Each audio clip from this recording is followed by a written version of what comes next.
Hey guys, welcome to Juneau, Alaska, and one of my favorite walking trails out here where I live. It's the Auke Lake Trail. Now, it's really an easy trail.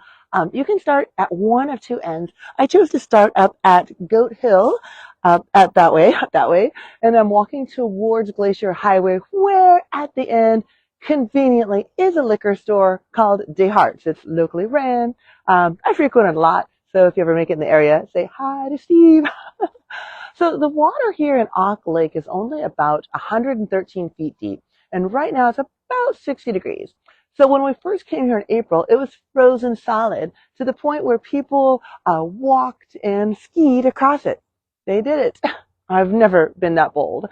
So this is just a super easy trail. It's about 2.3 miles. It's super flat. It's easy to walk. It takes about 50 minutes, 50, less than an hour to do. It's just a super meditative stroll, which makes it one of my favorite places to go and do yoga, which is where I'm heading right now.